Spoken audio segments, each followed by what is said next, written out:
Primeira coisa, eu queria agradecer aí a todos que estão aqui conosco essa noite. Eu estou muito feliz porque hoje a gente está iniciando o nosso programa, é o primeiro episódio do nosso programa Conexão Criminal. É um programa do Júri Perícia, no qual a gente vai sempre abordar algum assunto de relevância que esteja sendo abordado pela mídia, em que nós, profissionais da área forense, nos fazemos presente e mostrar a importância que tem a ciência que a gente pratica para a sociedade, tá bom? O tema que a gente escolheu para o nosso primeiro programa, ele é agressores de criança, análise de perfil comportamental. E por que foi escolhido esse tema? Esse tema, ele ganhou a mídia quando teve o caso aqui do menino Henri, aqui mesmo no Rio de Janeiro, e hoje parece que teve também a morte de uma criança de 3 anos em São Paulo, Gael, parece que a polícia de São Paulo já começou a investigação. Então, a grande ideia desse programa é levar para vocês uma informação de forma didática, prática e que seja útil, sabe? Para que vocês consigam formar a opinião de vocês e para quem tem interesse na área forense, poder ter contato com profissionais da área. Então vamos lá, tá bom? Antes de iniciar o programa, eu queria passar alguns produtos aqui do Júri Perícia para vocês, que são os nossos podcasts. Então vamos lá. A gente tem um podcast de Criminal Profiling com a colunista Aline Lobato, que é uma das nossas entrevistadas. E também a gente tem uma entrevista em que ela conta toda a vida dela, através do podcast. E os links estão aqui embaixo do vídeo, tá bom? Então vamos lá, não vamos perder tempo. Vamos chamar aí os nossos colegas, os nossos especialistas, profissionais, doutora Aline Lobato e doutor Christian Costa. Tudo bem? Tudo bem, boa noite a todos. Obrigada. Olá, Alfredo, bom, Christian, olá, como é que tá? Aline. Feliz de estar aqui com vocês, é uma honra muito grande. Acho que a conversa será importante, será produtiva e necessária. Um tema delicado, um tema que gera comoção, então é necessário que a gente olhe com muito carinho, com muita expertise também sobre essa temática. Então vamos lá. Antes da gente começar, eu vou falar um pouco do currículo de cada um dos nossos convidados. Então vamos lá. Aline Lobato, ela é doutora e mestre em Psicologia Investigativa pela Universidade de Liverpool, na Inglaterra. É professora titular de Psicologia e Direito da Universidade Estadual da Paraíba. É ex-presidente da ABPJ, Associação Brasileira de Psicologia Jurídica. E vice-presidente do IBRASJUS, Instituto Brasileiro de Segurança e Justiça. Dr. Christian Costa é psicólogo criminal, é doutorando pela PUC de São Paulo, mestre em psiquiatria e psicologia médica, especialista em terapia cognitiva e perito ad hoc. Christian também é analista do programa Anatomia do Crime, do Investigação Discovery. Então, vamos lá. Antes eu vou falar com vocês sobre as regras do programa, para que vocês possam participar e tirar o melhor possível do conteúdo que a gente vai apresentar. Tá? O programa ele consiste numa série de perguntas que serão esclarecidas para os nossos convidados. Vamos procurar uma abordagem que seja de mais fácil compreensão para que o público consiga entender tudo que está sendo dito aqui. Tá? Você pode participar com dúvidas e comentários através do nosso chat. E no final do programa, tem uma parte do programa reservada exatamente para que respondam algumas perguntas. É óbvio que a gente não vai ter condição de responder todas as perguntas, mas nós vamos selecionar algumas perguntas e vamos perguntar aos nossos entrevistados no final do programa. Então, vamos começar logo a nossa entrevista, tá? E a primeira pergunta vai para a doutora Aline Lobato. Então, vamos lá. Doutora Aline, quais são os tipos de violência que existem contra a criança? Bem, boa noite a todos novamente. Vamos lá. Existem algumas violências, né, catalogadas, até a título de auxiliar tanto a justiça quanto aos estudos, né, não deixando fechado nesses tipos de violências que eu vou mencionar. Mas, por exemplo, negligência, abandono, violência psicológica e emocional, violência física, violência sexual e até a questão do bullying. Tá? Esses são os tipos de violências. Então, a gente classifica para melhor facilitar, né, o estudo do fenômeno e também por questões jurídicas. Por exemplo, se a gente for lá no Código Penal, cada uma dessas violências vai sofrer, né, algum tipo de de especificidade, né? Algum tipo de atenção diferenciada, né? E nos estudos não será diferente. A maneira que a gente tem lá para estudar a violência sexual, né? Por exemplo, dentro do criminal profile, a gente vai ter algumas características específicas aos crimes sexuais, vai ser um pouco diferenciada da maneira em que a gente, por exemplo, vai abordar a violência física, né? Lembrando que é muito parecido essas violências também que são performadas contra, por exemplo, né, idosos. Aí vem também a questão da vulnerabilidade do idoso, parecida com a vulnerabilidade da criança, né? Acrescida essa vulnerabilidade, né? E assim por diante. Então, esses são os tipos de violência, lembrando que a gente não fecha totalmente nessas questões. Existem outras questões em paralelo que também a gente vai levar em consideração. Por exemplo, o próprio bullying por si só, né? A gente tem aí várias questões, né, vários estudos e várias questões relacionadas ao próprio bullying, a maneira como a gente vê a questão do bullying, né? A gente tem, por exemplo, a gente tem um bullying falso e um bullying imaginário. Quando uma pessoa tem um problema mental, né, ela pode identificar qualquer tipo de comportamento contra ela como um bullying em si. É típico do perfil dos assassinos em massa, né? Por exemplo, eles acreditam sofrer um bullying e aí eles atacam pessoas porque acreditam nessa situação. Claro que a grande maioria dos assassinos em massa, na realidade, eles têm um problema mental e eles vão escapando, vamos dizer assim, desse diagnóstico, né? Já tem outros bullying reais, né? Que são os bullying mais propiciamente, né, aplicados aí a algumas crianças. Então, eu usei esse exemplo só para que a gente entenda que dentro de cada violência dessa, a gente vai ter diferentes maneiras, né, de visualizar essas violências e de estudar esses quesitos. Muito obrigado, Aline. Doutor Christian, você queria acrescentar alguma coisa ao que a doutora Aline falou? Perfeito, concordo. Cada caso, cada situação, cada violência, um olhar, uma atuação, uma percepção. Acho que a Aline contemplou muito bem a temática referida à sua pergunta. Então vamos lá, doutor Christian. A pergunta que eu vou fazer para você é a seguinte, tá? Quais são os dados epidemiológicos sobre violência contra a criança no mundo e no Brasil? Os piores possíveis. Crescem em progressão geométrica. No Brasil, cresceu nos últimos 10 anos 87% a violência contra crianças e adolescentes. Hoje temos uma média de 180 mil casos ano de violência contra mulheres, crianças e adolescentes. Seja as violências gerais, que a doutora Aline trouxe, principalmente a violência sexual. Então, hoje, o grande fenômeno, o grande problema no Brasil, ao meu ver, Alfredo, é a violência sexual. São os casos de incesto, os casos de estupro contra vulnerável, de estupro geral, de abuso, de assédio. Então, os crimes sexuais viram uma grande, quase um quadro patológico na sociedade. Então, o Brasil, por exemplo, só empata com a África do Sul e com a Índia em termos de casos de abuso sexual. Então, é algo para nós que somos profissionais da área forense, que atuamos diariamente na área forense, é preocupante. E temos os casos de violência física. E a violência, uma violência retroalimenta a outra. Então, uma criança que é vítima de violência sexual também é vítima de violência física, também é vítima de violência psicológica, e assim sucessivamente. E, doutor Christian, ao que você atribui esse aumento da violência em progressão geométrica no Brasil e no mundo? Isso aí seria uma melhor qualidade dos registros? Isso aí teria alguma mudança cultural?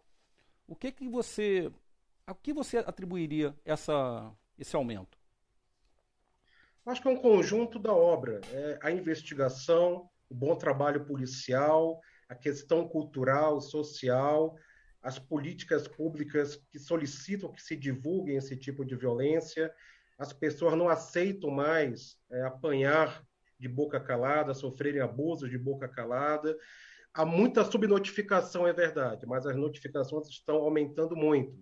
Então, uma percepção cultural está vindo à tona, a consciência, os direitos, os deveres, as necessidades e aquilo que nos torna mais humanos. Então, uma sociedade ela se aperfeiçoa, ela melhora dentro do seu histórico, dentro da sua caminhada, dentro da sua jornada, porque somos viajantes, numa jornada que é a vida. E à medida que essa jornada perpassa épocas, tempos, eras, nós temos especificidade daquele momento. Então, por exemplo, um crime de pedofilia em alguns momentos da história parecia não ter nenhum problema. As normas sociais, se a gente for ver na história do direito, as normas sociais, em termos sócio-históricos, são muito recentes. O primeiro código de ética da história é do século XVI na França. Então, em termos de moral, em termos de ética, temos muita dificuldade. Basta ver a corrupção. Não precisa ir muito longe, basta ver a corrupção. Você vê o aumento da violência contra a mulher, agora na pandemia, o aumento de violência contra as crianças e adolescentes e contra a mulher na pandemia, não só no Brasil, no mundo inteiro. Ou seja, no momento que as pessoas precisaram, as próprias famílias, não são pessoas estranhas, as próprias famílias precisaram estar mais juntas, né, perceberam que havia dificuldade de compreensão, de inter-relação e de diálogo. Né? Somos pessoas únicas, com personalidades únicas, que se relacionam com outras personalidades e com outras pessoas com percepções diferentes. E isso gera conflito. Então, apesar dos conflitos ainda serem muito humanos, eu entendo que a tomada de consciência de uma série de direitos, né, veio à tona, né, principalmente na última década, e isso também aumentou o número de notificações e de percepção.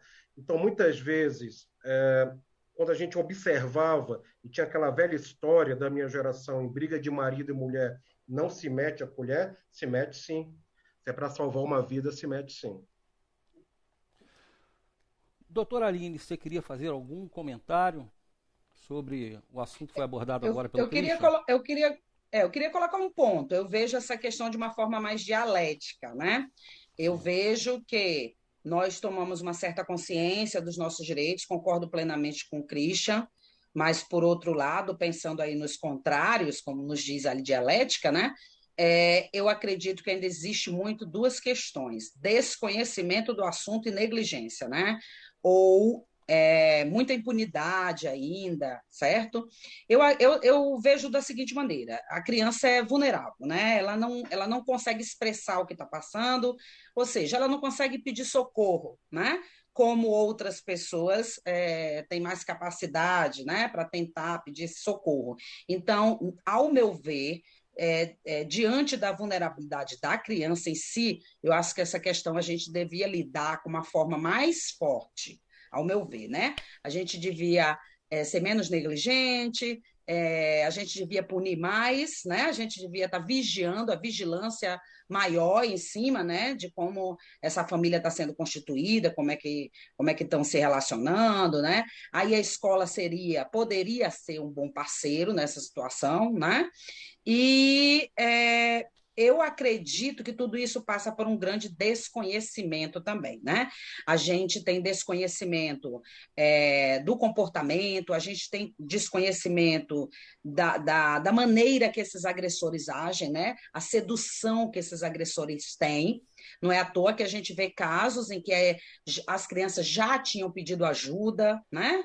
Como no próprio caso do esqueci o nome do garoto agora, que o Christian fez até uma live, né? Christian, esqueci agora, que ele já tinha, do Bernardo, que ele já tinha pedido ajuda, né? As pessoas estão muito preocupadas com determinados pontos que eu acho que ele ajuda a limitar um pouquinho. Por exemplo, se a gente fala da psicologia jurídica como um todo, no Brasil, há uns 10 anos atrás, 8 anos atrás, os livros de psicologia jurídica, no primeiro capítulo até o último, se falava em adoção, guarda de menor e alienação parental, tá?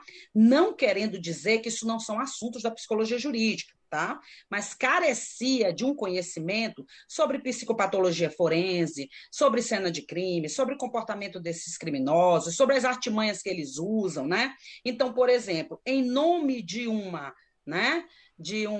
alienação parental, muitas crianças foram entregues, né? Foram devolvidas aos seus pais, né, padrasto, às suas famílias, e sofreram com isso, né?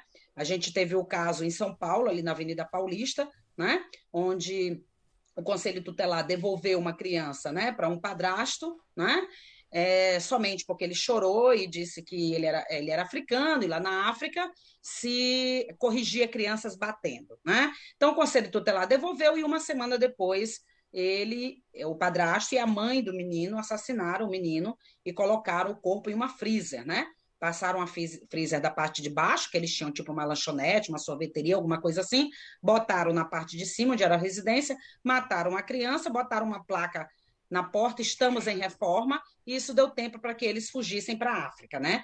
Foram presos graças a todo o trabalho com a Interpol e tudo mais. Então, eu acredito que a gente ainda tem muito desconhecimento, sabe? Muito despreparo, tá? Com esse charme típico, né, desses agressores, né?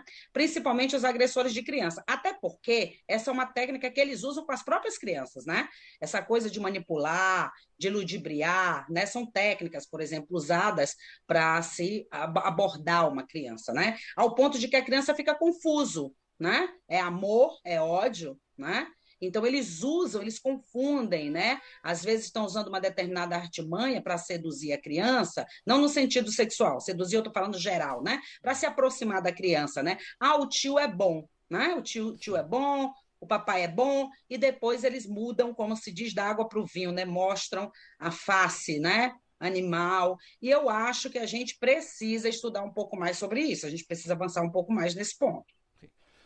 Doutora Aline, esses agressores de crianças, isso deve ser algo escalável, né? Ele deve ter um início, tá? E depois ele começa a ficar pior e acaba atingindo aí um comportamento, vamos dizer assim, que tem uma evolução. Existem alguns sinais que são precoces que a gente possa reparar tanto no agressor de criança quanto na criança vítima desse agressor? Ah, claro, claro. É por isso que eu falei da questão do conhecimento, né? Aprimorar esse conhecimento, né? Vamos colocar uma coisa bem clara aqui. Nem toda criança abusada ou que passa por agressões, né, por abusos, ela vai se tornar um abusador.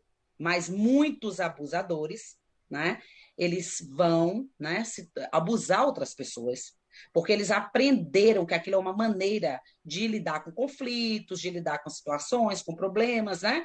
Então, experienciar a violência, né, te ensina que tu pode resolver coisas, né, resolver conflitos usando a violência. Então, a gente tem que ver que no sentido inverso, isso tem causalidade, né, tem pressão. Por exemplo, você só vai descobrir essa variável quando você está trabalhando de uma forma por mais tempo com essa pessoa. Se eu chegar, aplicar um teste de psicologia ou entrevistar uma pessoa, um exemplo, né?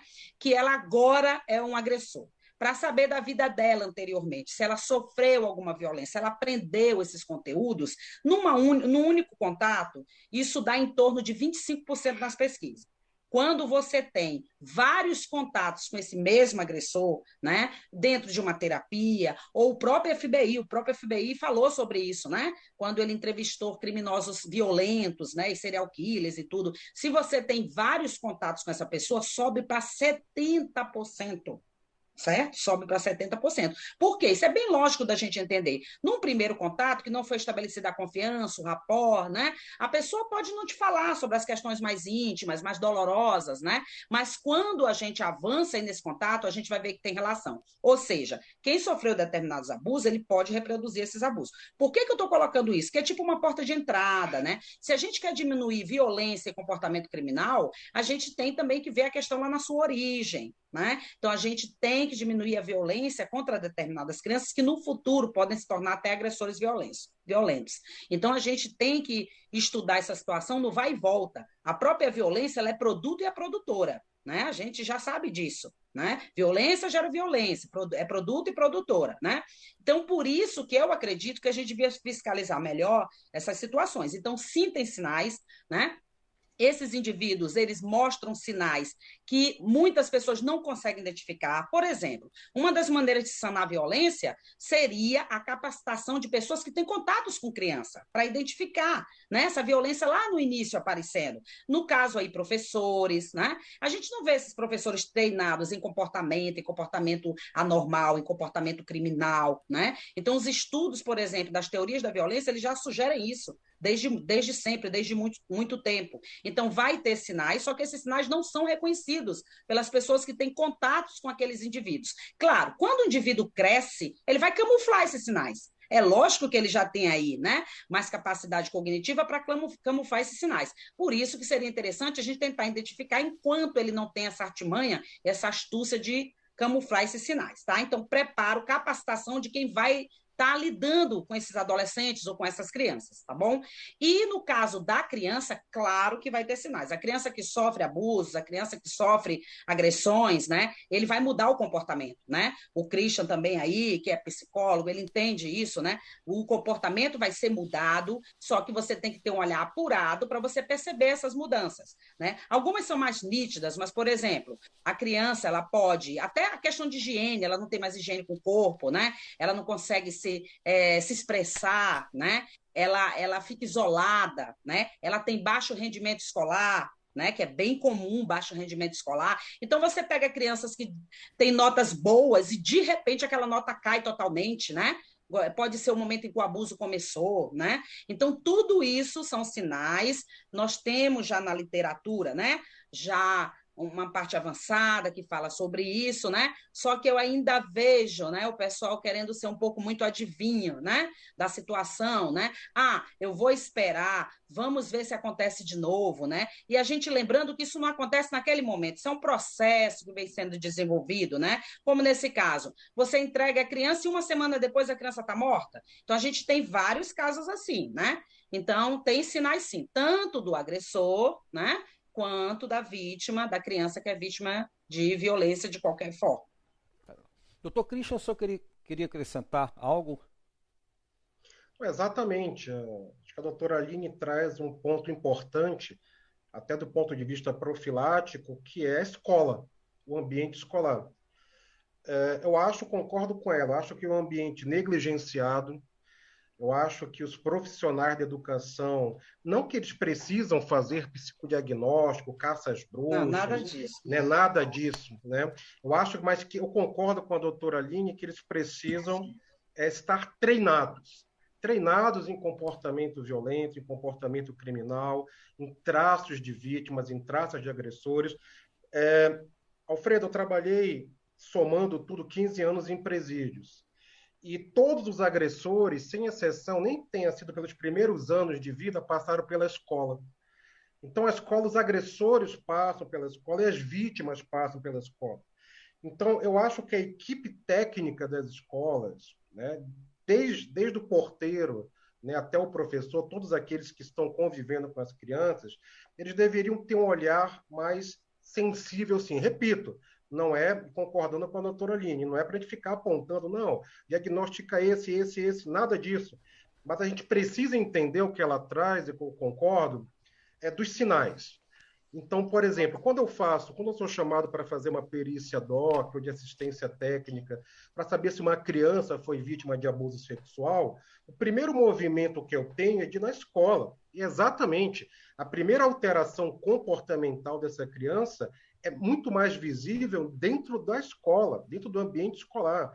Então, às vezes, um professor pode te ajudar a entender um caso de perícia psicológica forense com muita mais perspicácia do que os próprios pais. Às vezes passa batido pelos horários dos pais de trabalho, vem a criança à sua noite, muitas vezes tem cuidadores, tem babás, não tem essa, às vezes até intimidade com os filhos. Muitos pais começaram a ter intimidade com os filhos exatamente agora e viram essa dificuldade de convivência. E os professores, os técnicos da escola têm essa percepção. E esses traços, isso é muito real. Esses traços aparecem, as alterações comportamentais, mudança de hábitos, isolamento, começam a ter problemas no desenvolvimento, no aprendizado, na atenção.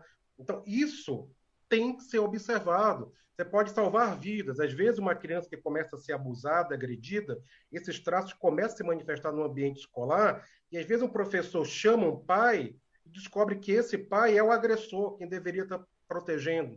E essa é a grande questão dos agressores de crianças, é o grande problema, que entre 60% a 70% deles, dos dados epidemiológicos, inclusive, que eu encontrei, são pais, avós, tios, irmãos, primos, padrastos, madrastas, Ou seja, é até complicado você perceber e descobrir o que está acontecendo, porque são bolhas, a sociedade hoje são grandes bolhas. Né? Então, realmente, é a divulgação, é o conhecimento que vai nos ajudar nesse processo profilático. E doutor Christian, a gente começou aí, já vimos aí como que a gente vai evitar e etc. Mas agora vamos supor que o crime tenha acontecido, tá legal? E essa pessoa a vítima, né?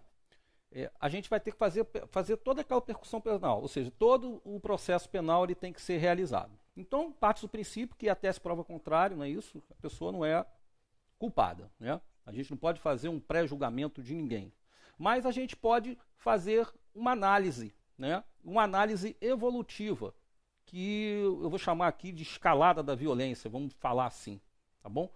Eu queria que você falasse para mim se existe uma diferença entre um agressor pontual de criança, aquele cara que do nada ele vai agredir uma criança, tá? E o agressor que ele tem uma escalada da violência. Tá? E como é que nós observaríamos essa evolução? Tá? Exato. A nossa geração, Alfredo, nós temos mais de 40 anos, né, para não entregar a idade, nossa geração a gente apanhava mesmo, né? E nossas mães, nossas avós e educavam e né, tem que ser educado. É uma maneira que os antigos faziam. Né? Eu sou amazonense, eu sou filho de amazonenses e hoje vivendo em São Paulo há 20 anos, mas assim, minha criação foi no norte do país. Então, era muito comum. Né? Então, isso é a chamada correção, hoje vista como agressão pontual. Então, um pai educa, dá uma palmada, chama atenção, puxa uma orelha. É um pai e uma mãe, mesmo isso, hoje sabemos que não é o mais adequado. Quando que a gente percebe, Alfredo, a evolução? Você fala evolução, o degrau, essa escada que começa a subir em relação à violência contra a criança. Quando essa agressão é sistemática, quando essa agressão não tem motivo aparente, quando essa criança, na verdade, não é só a criança, mas é o que essa criança produz no agressor. Né? O quanto que esse agressor está projetando nessa criança também. O quanto que ele não está suportando a presença dessa criança. Inclusive, o caso de hoje, que a gente está trabalhando em relação, discutindo com relação ao Henri, então, quanto que ele mexia com conteúdos internos desses agressores, do padrasto, da mãe, ele mexia muito. E aí eu percebo que essa evolução, Alfredo, ela perpassa o controle inibitório, a autodeterminação, o campo decisório da moral, quando a gente não fala na psicopatologia propriamente dita. Mas o meu entendimento, a minha experiência nesses 20 anos trabalhando nessa área, é que a psicopatologia ou a doença mental explica a minoria dos casos, não a maioria dos casos. Eu procuro olhar para a infância, mas não só para a infância do indivíduo, mas para a infância da humanidade também. Se você olhar na nossa história, todos os povos, todas as línguas, em todos os momentos, aconteceram crimes dessa natureza. Então, não são crimes provenientes e resultantes do século XXI. Se você olhar para 100, 200, 300, 1.000, 2.000, 3.000, 4.000, 5.000 e vai para trás, você vai ver crimes com características muito semelhantes. Então, tem alguma coisa de espécie, tem alguma coisa de instinto, tem esse instinto do campo de vista psicológico, são conteúdos arquetípicos que se reproduzem no comportamento humano. Em todas essas esferas, há violência contra a criança. Mas você falou uma coisa importante: há a violência pontual e há a violência que cresce até a tortura e morte. Então, isso vai depender do perfil desse agressor, vai depender do quanto conteúdo essa criança está despertando nesse agressor. Aí nós vamos inserir nos agressores de criança entre 20% e 30% deles indivíduos psicopatas. Lembrando que a psicopatia não é a melhor explicação para os agressores de criança, como a própria pedofilia não é. 30%, 40% dos pedófilos são abusadores de criança. A ampla maioria nem tem um diagnóstico de pedofilia.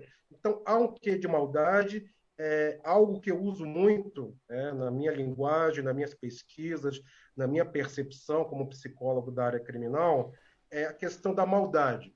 Eu vejo a maldade inserida dentro do campo da moral. Então, eu entendo que as pessoas podem e são mais em determinadas circunstâncias.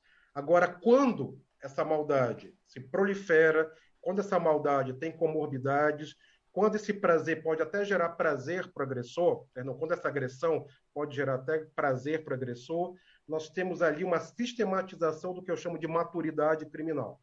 Então, esse indivíduo ele pode dar um tapa, ele pode, amadurecendo criminalmente, aumentar esse resquício de agressão dentro dele, que era latente, projetando na criança, ele pode agredir até matar essa criança com a violência sexual, com a violência física, naquilo que eu chamo de maturidade criminal. Tem um ápice de maturidade criminal. Então, são indivíduos, como a doutora Aline falou, né? Eles são carismáticos, eles são sedutores, eles são controladores. Então, imagina que indivíduos com essas características conseguem convencer, manipular e controlar adultos, quanto mais uma criança. Então, a agressão contra a criança tem um componente do poder, tem um componente do controle, tem um componente de subjugar alguém que é mais fraco também. Então, esses indivíduos vão desenvolvendo essas características até que, infelizmente, tiram a vida de forma trágica dessas crianças. Em relação a essa evolução, tá, da violência, esses indivíduos, essa pergunta fazendo para a doutora Aline, tá bom?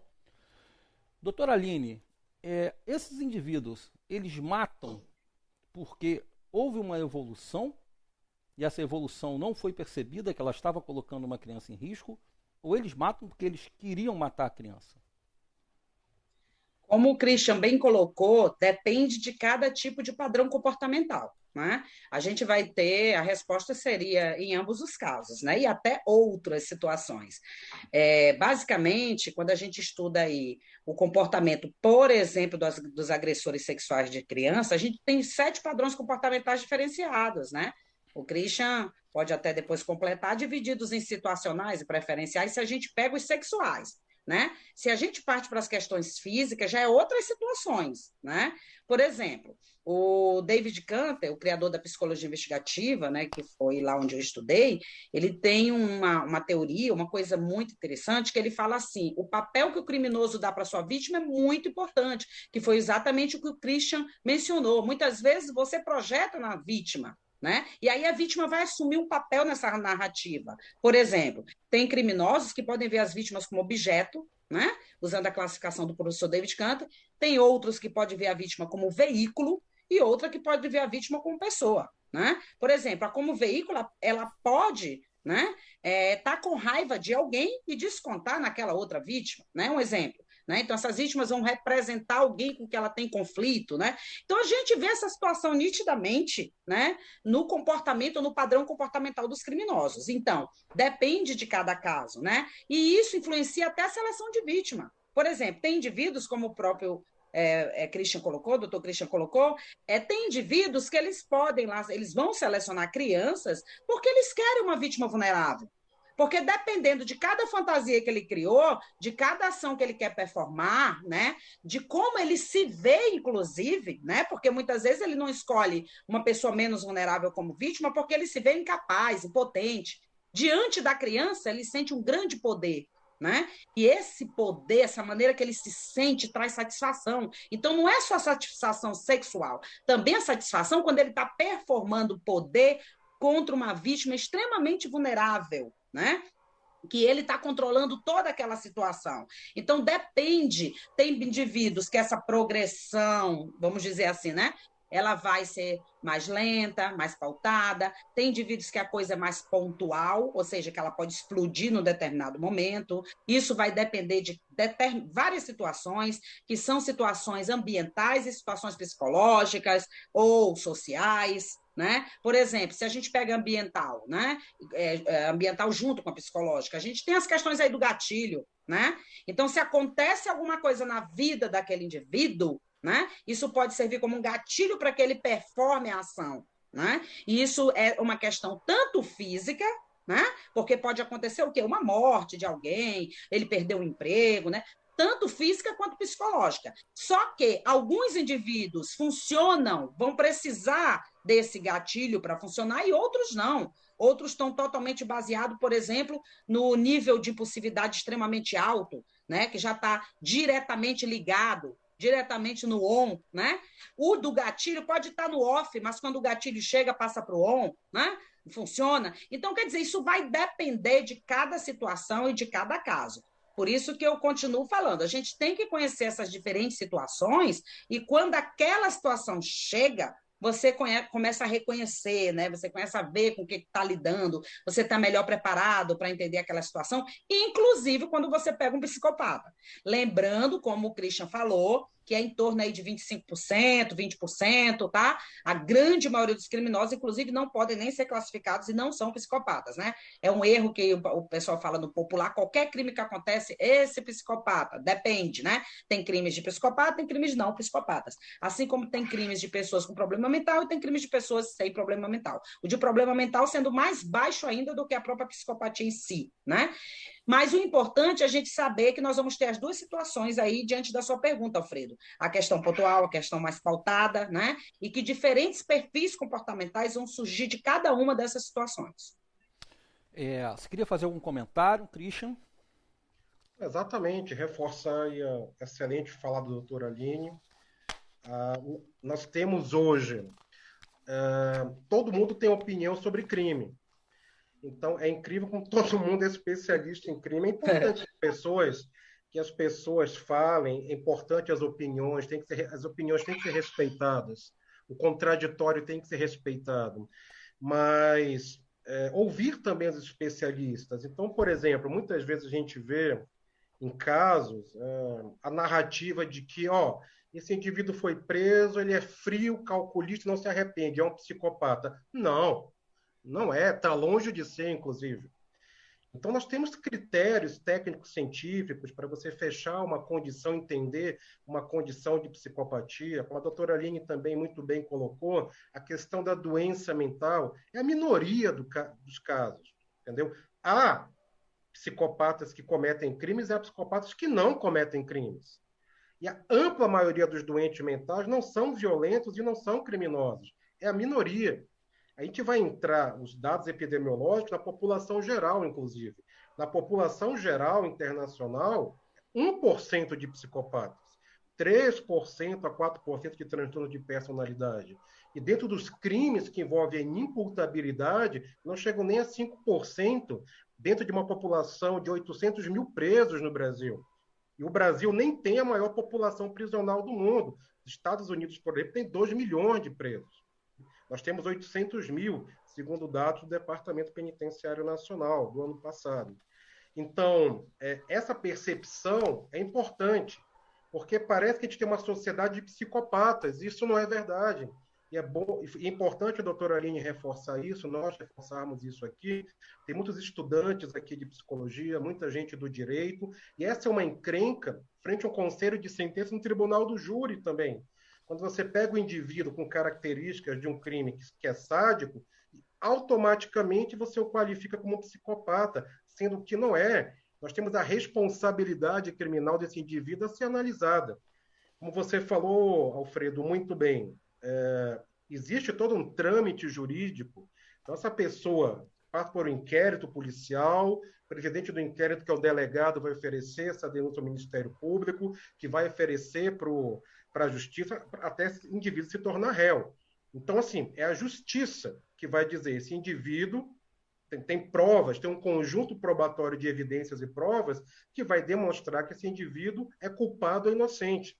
Então, nós também, como especialistas na área, temos que esperar os trâmites jurídicos para opinar.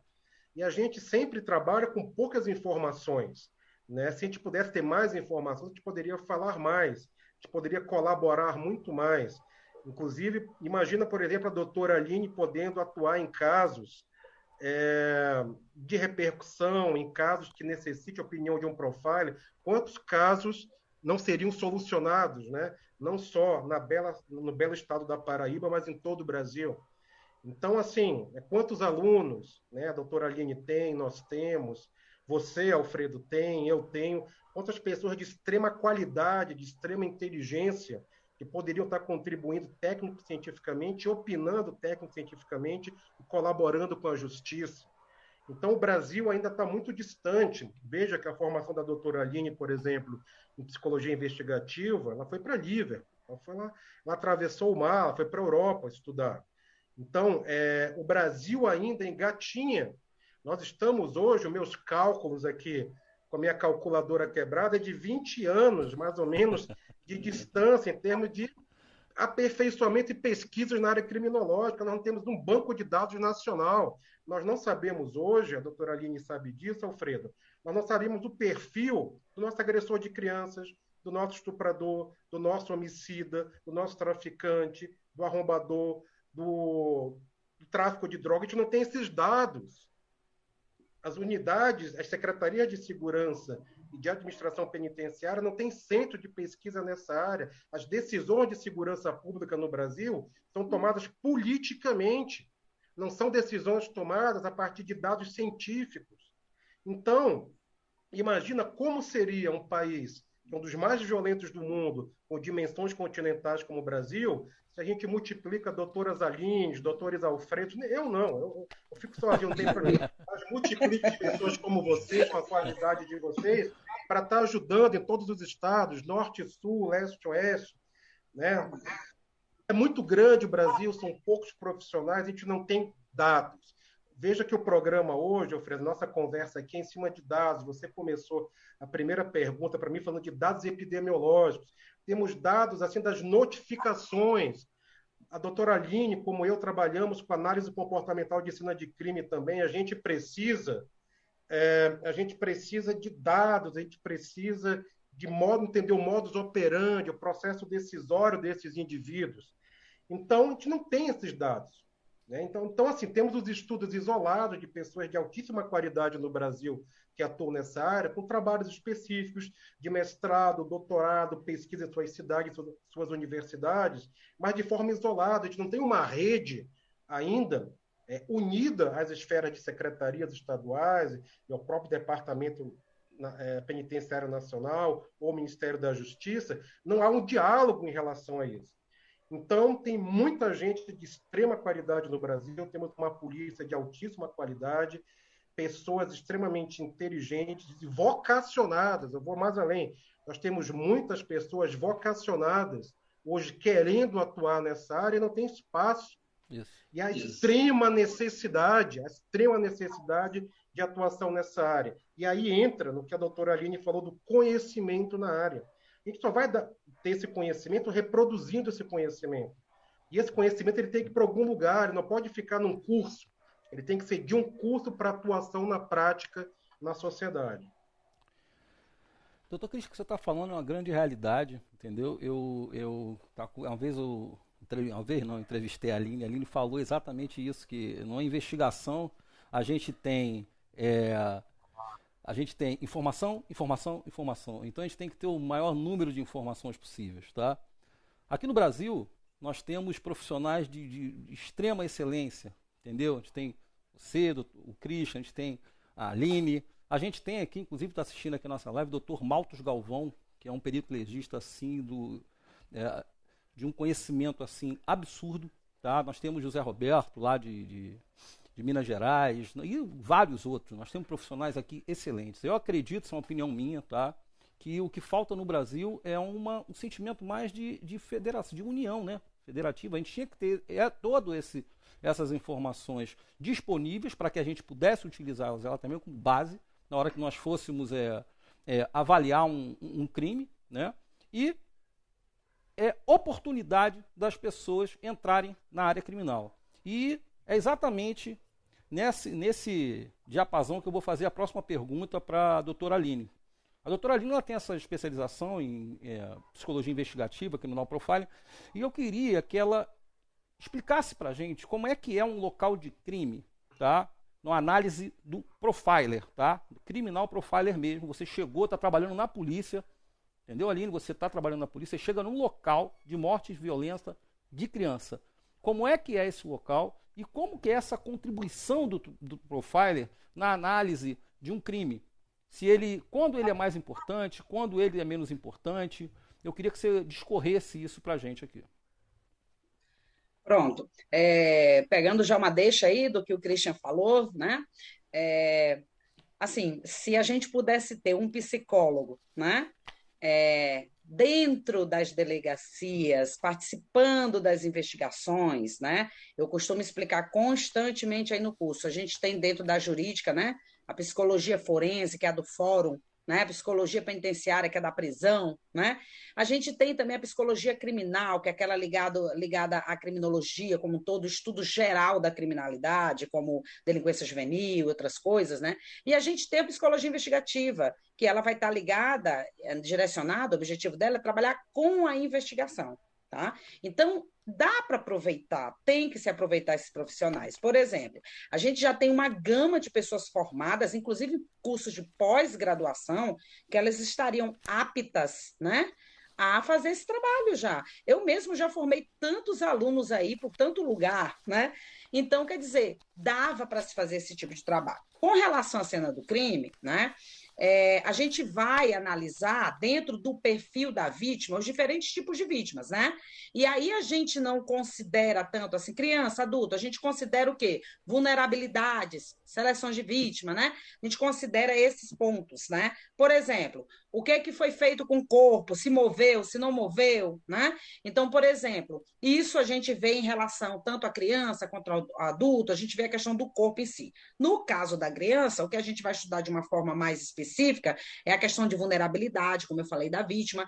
O corpo de uma criança é mais fácil de transportar do que de um adulto. Então, por que aquele indivíduo escolhe? Isso é uma das características de selecionar a vítima para quem mata, principalmente por questões sexuais, né? Alguns que escolhem crianças também escolhem não só pela questão da fantasia pedófila, né, da questão da pedofilia, mas também porque é uma vítima mais fácil de lidar, de mover, de esconder corpo, né? Então tem toda essa situação na seleção de vítima e tudo mais. Então, na cena do crime, a gente está vendo ações que o criminoso fez na cena, o que a gente conhece mais popularmente como modus operandi, a polícia conhece dessa maneira, só que os modus operandi que a gente vai ver, né, é a maneira dele operar, dele agir no crime, né, é isso que é modus operandi, só que alguns vão ver a maneira física dele agir, né, e nós vamos ver mais a questão comportamental. Né? A gente tem a perícia física, forense, da cena do crime, que ela vai coletar evidências forenses, sangue, suor, saliva, sêmen, por exemplo, para fazer uma determinada análise,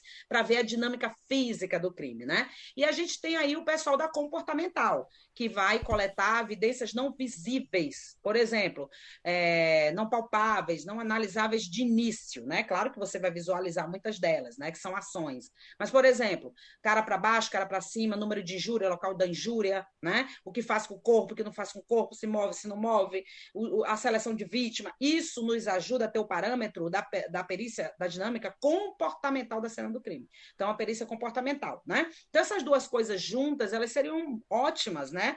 Podendo trabalhar juntas e se auxiliando, né? Para contribuir no processo de investigação criminal, tá? Então, com relação às crianças, né, a gente tem aqueles perfis de determinados agressores, né, os perfis comportamentais, né, o David Cantor, ele prefere chamar padrão comportamental, como a psicologia chama, né, mas o pessoal do FBI vai usar a palavra perfil dos criminosos, né, basicamente a mesma coisa, só muda lá essa questão terminológica, né, e a gente tem determinados criminosos que eles estariam ligados à seleção relacionada à vulnerabilidade daquelas vítimas, que no caso aí são crianças, né? A gente tem processos fantasiosos também, é importante colocar isso, né? A questão das mentes criminosas, a gente tem que saber como as mentes fantasiam. Por exemplo, eu até falei isso numa live ontem com o professor Antônio Essa, não sei se ele está por aí, deve estar assistindo. Eu até falei numa live ontem, né, que a gente tem que entender que essas mentes criminosas, elas vão se formando e são diferenciadas. Por exemplo, tinha um cara que ele matava crianças, né, porque ele tinha sido abusado quando criança, e ele matava as crianças para as crianças irem para o céu e não serem mais abusadas, né? Só que aí, antes dele matar para as crianças irem para o céu e não serem abusadas, ele também abusava, né? Para você ver como é que essas mentes vão se formando, como a questão é deturpada, né? Como a questão é maluca, e cada mente dessa vai se formando de maneiras diferenciadas. Então, o estudo também das mentes criminosas é importante. E dentro dessas mentes criminosas, tem aqueles que fantasiam com vítimas vulneráveis, que fantasiam com crianças. Entra também aí a questão da pedofilia, que é uma fantasia, né? Uma própria parafilia, né? Também uma parafilia, né? Claro, a gente nunca pode esquecer disso. Às vezes as pessoas esquecem. O Brasil está discutindo aí se pedofilia é doença mental, transtorno mental. Não precisa discutir isso. Pedofilia é uma parafilia, sempre foi um transtorno mental. Sempre foi. Então, para você ver como no Brasil a gente está despreparado. Em vez da gente estar conversando risco, tipo de criminoso, como lidar com cada um deles de acordo com o risco para determinadas crianças, né? A gente pega e está discutindo se é transtorno ou não é. Uma coisa que está aí nos manuais de psiquiatria e de psicologia há quase 300 anos atrás. Isso já está definido. Então, a gente perde tempo discutindo, desculpa a expressão, uma besteira dessa. A gente tem que estar discutindo esse cara aqui é perigoso, quais são os padrões mais perigosos ou menos perigosos, como eles selecionam suas vítimas, como que a gente pode evitar, né, de que essa seleção ocorra, de que esse abuso se perpetue, como a gente pode identificar. É isso que a gente tinha que estar discutindo, tá? Então, dependendo de cada situação, né, a gente vê a cena do crime como uma cena do crime, vamos dizer assim, de forma generalizada, e a criança entraria aí, vamos dizer, na questão de escolha propícia de alguns criminosos e em relação à vulnerabilidade, facilidade de mover corpo e outras coisas que a gente vê como ações na cena do crime, tá? A gente tem a cena do crime, não é a cena imediata, eu sempre costumo dizer isso. A gente tem o crime, a gente já começa desde a questão do tipo de crime. Por exemplo, se eu estiver estudando lá pedofilia, agressão, né, abusador, né, abusadores de crianças. A gente já tem comportamentos específicos relacionados a diferentes tipos que vão agir de diferente maneira, inclusive na seleção.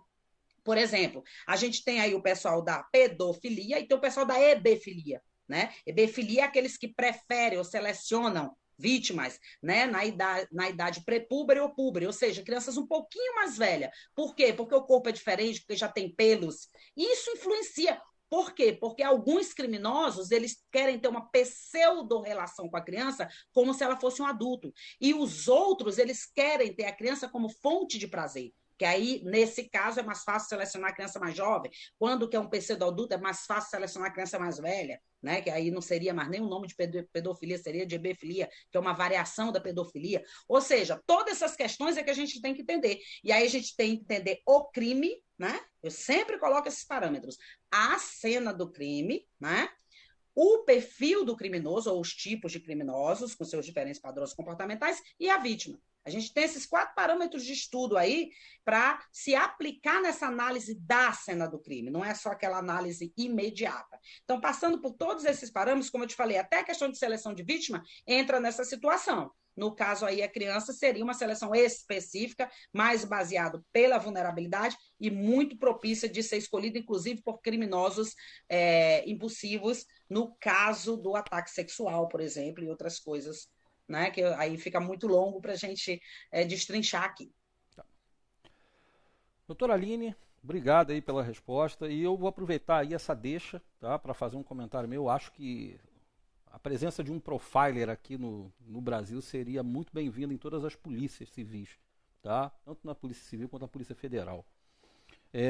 Eu queria agora falar, vamos lá, ele veio, teve a escalada, ele cometeu o crime, e agora, existe algum comportamento, Dr. Christian, pós-crime, característico desses agressores de criança?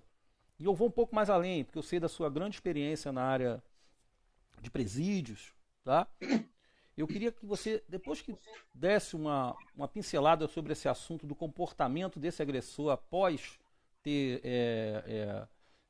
matado uma criança, como é que eles reagem dentro do presídio e como os outros presidiários os observam?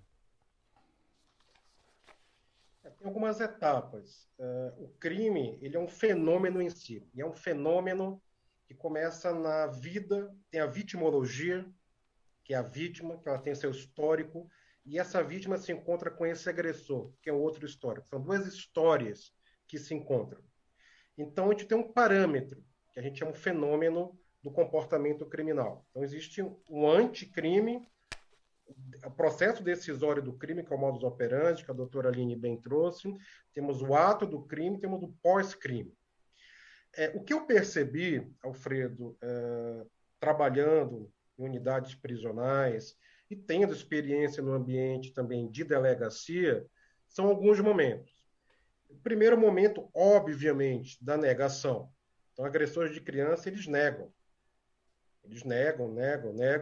Entram na penitenciária e negam 2, 3 vezes mais.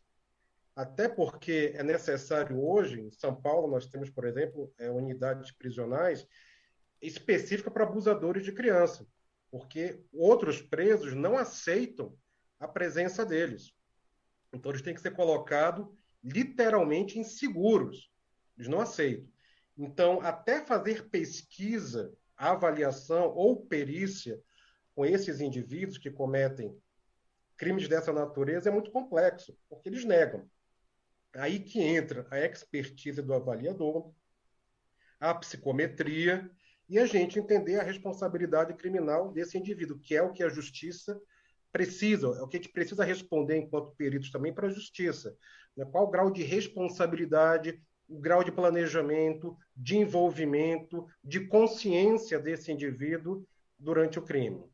Mas a minha percepção, a experiência em ambiente penitenciário é a negação até o último momento. Eles negam, principalmente os criminosos sexuais. A gente está falando aqui de agressão geral de crianças. E quando a gente chega no contexto sexual, eu não lembro, nesses anos, um abusador de criança dizendo, não, realmente eu abusei da criança, realmente eu fiz, eu me arrependo. A gente vê de mulheres adultas, a gente, inclusive, responsabilizando a vítima.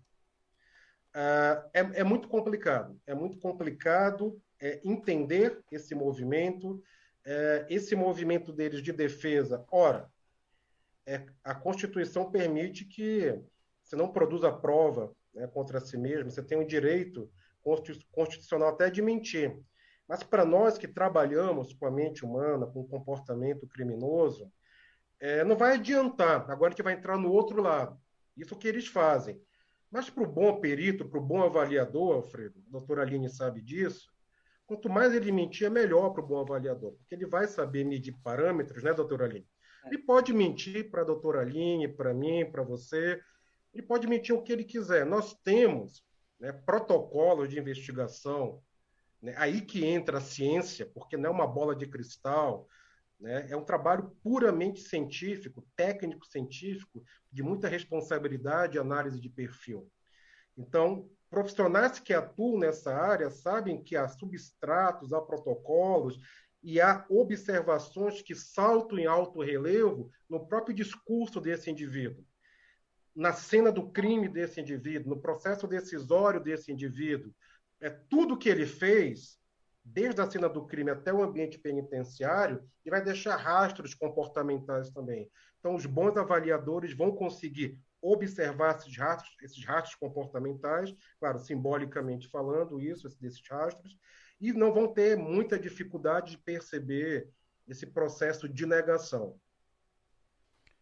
Doutor Christian, obrigado. Agora a gente vai entrar, fazer comentários, né, sobre alguns casos que têm acontecido de domínio público, que vocês possam falar, e depois a gente vai entrar, analisar as informações que nós temos, né? A gente não está traçando aqui nenhum tipo de diagnóstico, a gente não está aqui fazendo acusação a ninguém, a gente não está aqui dando veredito a ninguém. A gente vai fazer simples análise em cima daquelas informações que nos foi passada pela imprensa, tá bom?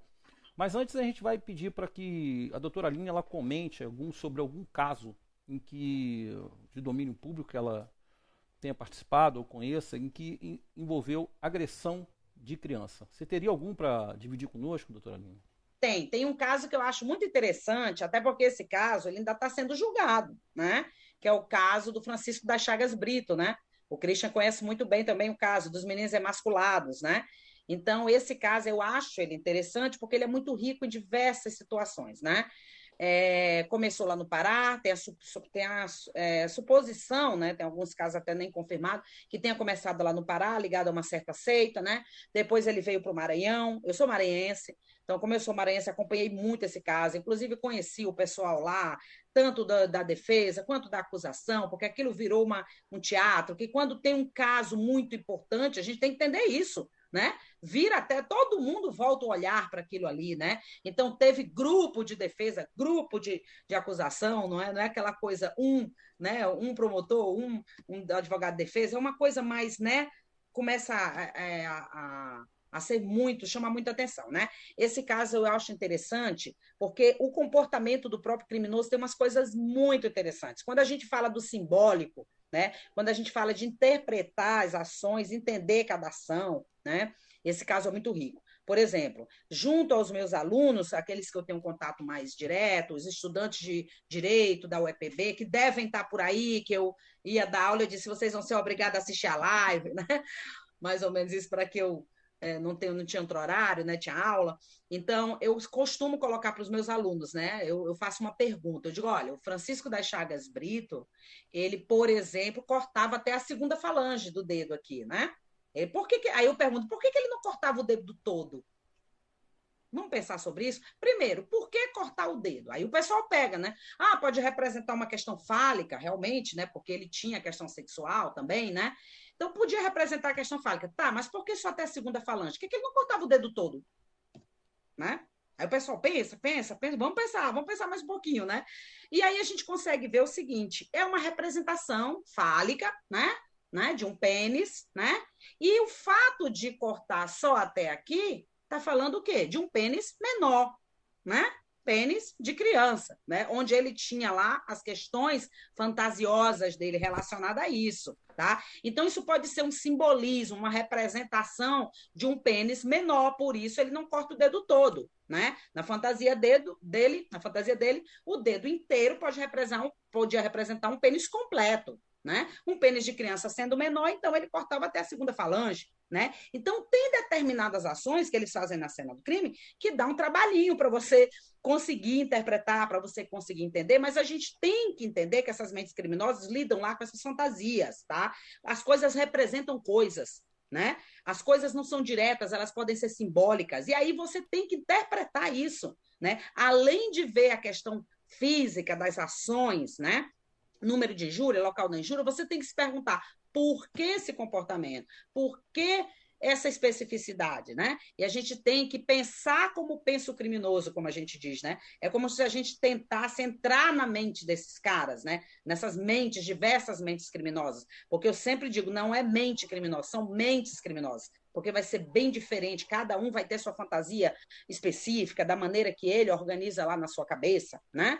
Então, esse caso é muito interessante, Francisco das Chagas Brito, o caso dos meninos emasculados, já vai aí em 20 e tantos, tem 20 e tantos, né? Casos comprovados, né? De início ele relatou todos, depois ele negou, né? Ultimamente ele estava negando, mas ele já tinha feito as confissões, já tinham encontrado, inclusive, né? Provas por causa das confissões que ele fez.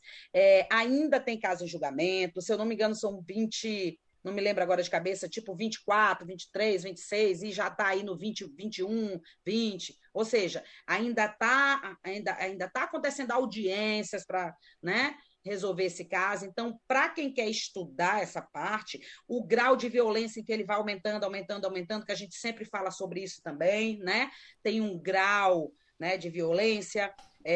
Se no início o indivíduo não corta, não mutila, depois ele começa a pensar em mutilar, depois ele vai mutilar, porque cada violência dessa aumenta até o prazer sexual dele, porque tem indivíduos que fizeram a conexão entre violência fatal e prazer sexual, como a gente sabe, né? Então, esse caso é um caso que eu acho assim, bem rico, né?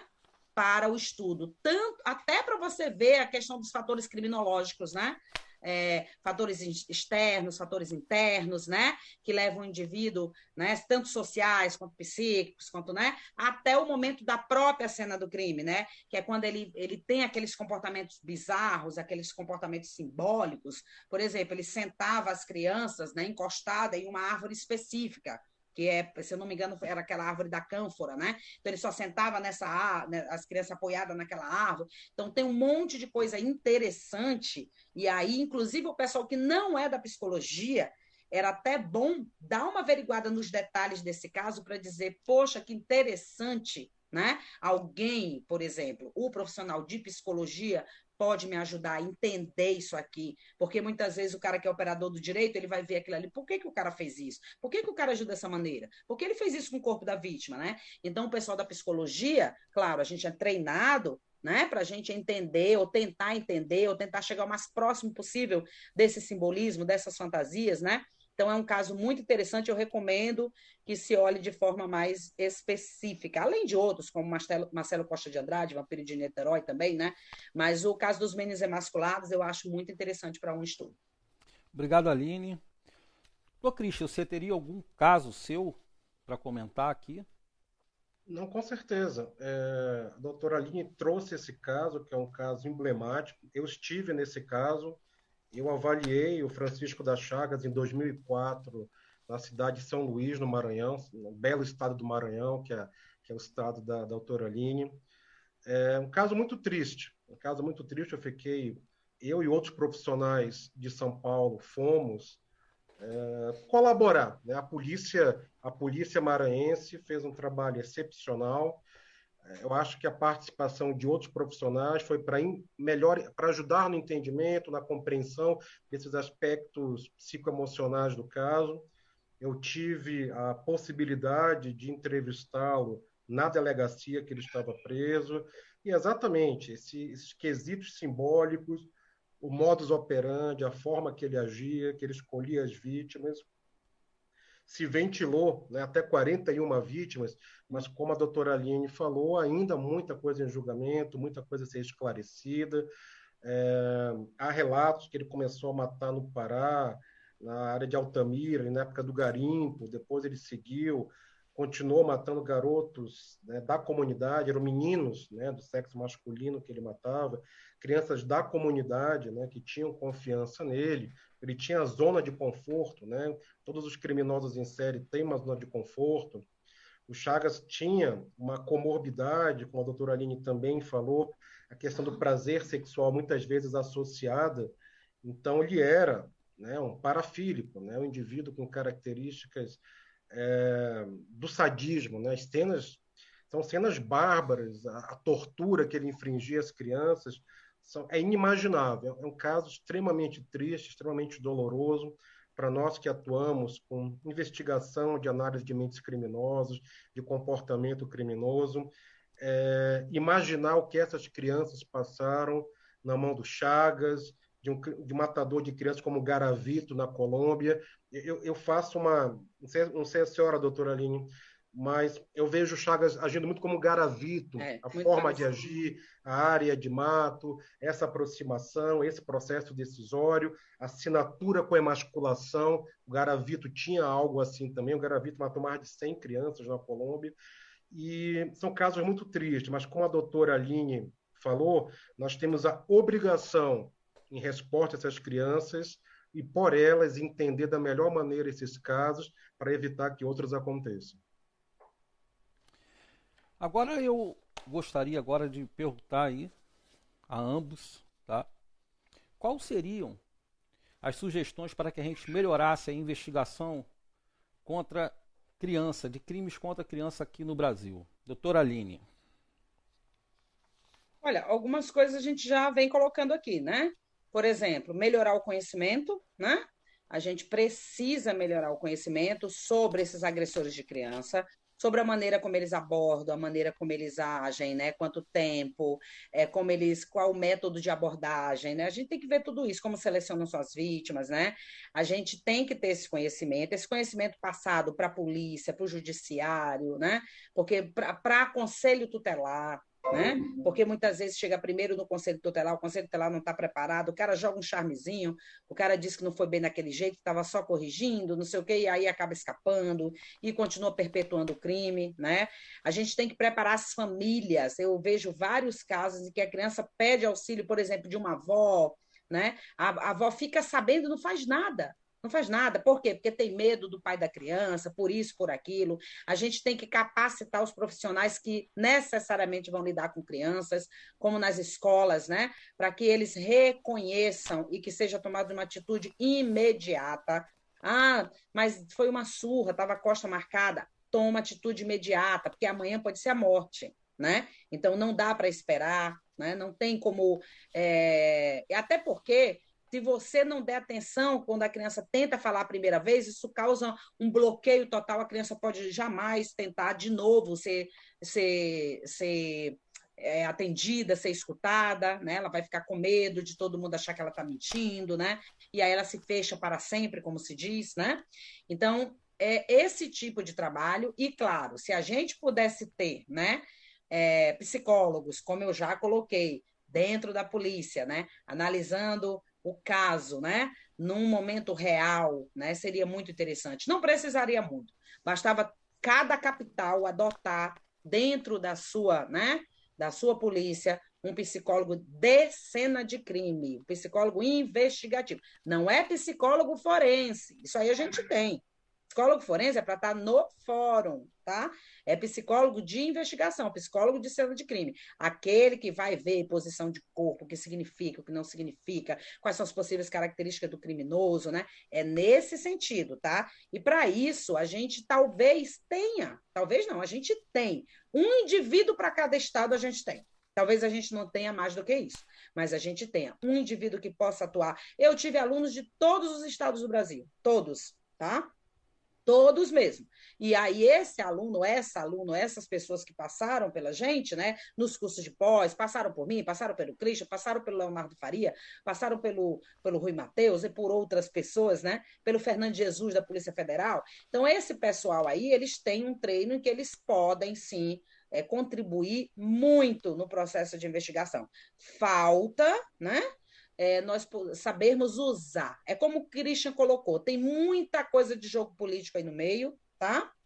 E de pouca efetividade, tá? Então, se a gente tem esses profissionais, a gente pode usá-los, tá? Então, se cada secretário da segurança, né? Se cada um se empolgasse, se interessasse, conhecesse o assunto, eles iam ver o quanto pode ser eficaz. O que acontece no Brasil é assim, eu não conheço, então não presta. É mais ou menos assim. O pessoal não quer conhecer, o pessoal quer criticar sem sequer saber o que está criticando, né? Diz, isso aí não é coisa de seriado, né? A gente até brinca e diz, no seriado, ele só te mostra um insight. O cara diz assim, olha, quem matou essa pessoa tem tais características, né? Mas ele não te mostra as técnicas. Por exemplo, essa área é muito ligada em estatística, em mapeamento, né? Em correlação de variável, em repetição comportamental, né? Então, ela não tem nada de adivinho, muito pelo contrário, né? Quem for estudar, ele se surpreende bastante enquanto ele vai ter que estudar estatística, enquanto ele vai ter que fazer determinadas análises com as informações que vão sendo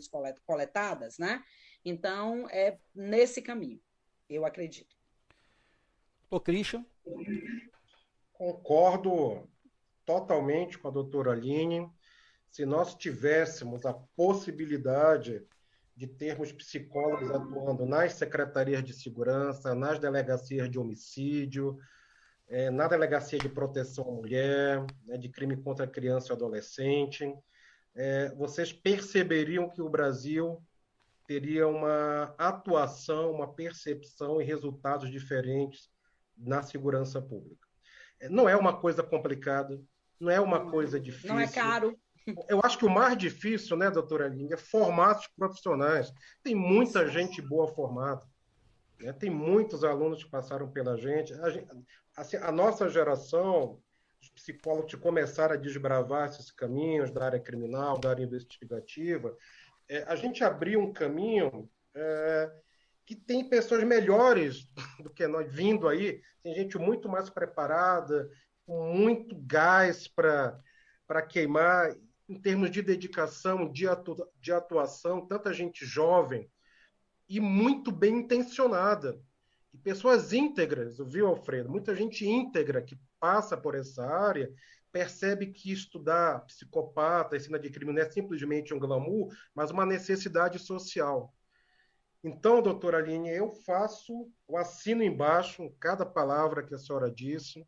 Eu acho que eu defendo essa bandeira há muito tempo, que nós tínhamos que ter profissionais, não só nós, né? Eu sou chamado para perícia doc, a senhora é chamada para assistência técnica, alguns colegas, como a senhora muito bem citou, tem muita gente boa, mas é muito pouco. Pouco. A gente não É consegue muito dar conta de pouco, não tudo. dá. Eu A gente estou dá nesse conta de exato momento agora, eu estou em Minas Gerais, estou na cidade de Pouso Alegre, a trabalho, fazendo assistência técnica.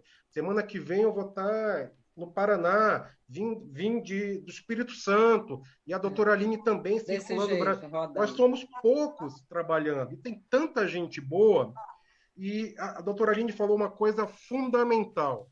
Se os secretários de segurança tiverem um pouco de sensibilidade e ouvirem esses profissionais, eu tenho certeza que a doutora Aline, eu e outros colegas não se negariam a dar palestra nas Com secretarias, certeza. como já demos em tantas, né? Mas tem que efetivar, tem que absorver o profissional.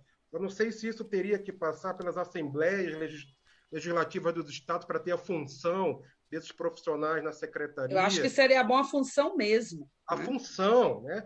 Profissionais assim que se dedicam e sejam bem remunerados por isso também, porque é um trabalho dioturno de extrema dedicação e é um trabalho importante a gente falar, Alfredo.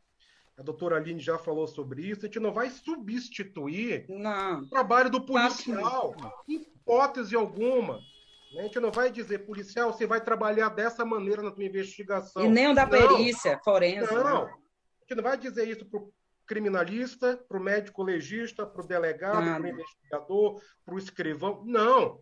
A gente vai oferecer uma ferramenta a mais, que é a ferramenta comportamental.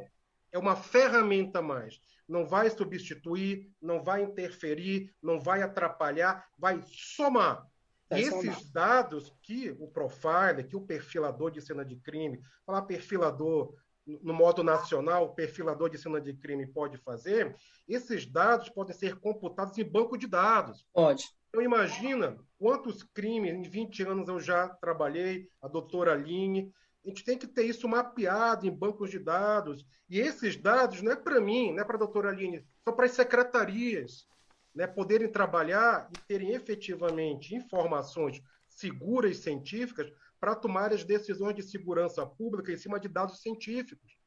Então, até isso, a doutora Aline trouxe a questão da estatística. É verdade. A gente trabalha, a gente chega com os protocolos de cena de crime, a gente colabora e muitas vezes a gente não resolve o crime. A gente ajuda, a gente abre um caminho a mais para a polícia, para a perícia, para os investigadores trabalharem. É um caminho a mais. E esse caminho a mais é um caminho de dados, é um caminho de informações que a gente vai entender de maneira mais ampla o perfil epidemiológico. Então, eu assino embaixo tudo o que ela diz. Pessoal, agora a gente vai responder algumas perguntas do público. Eu escolhi duas que a gente já está aí, já são 9h24. Eu escolhi duas perguntas aqui. Essa pergunta é a seguinte: o caso recente da mãe que matou o filho em São Paulo, que aparentemente teve um surto psicótico, pode ser considerado como pontual? Pode ser considerado como o quê? Desculpa, Pontual. Alfredo, final. Pontual.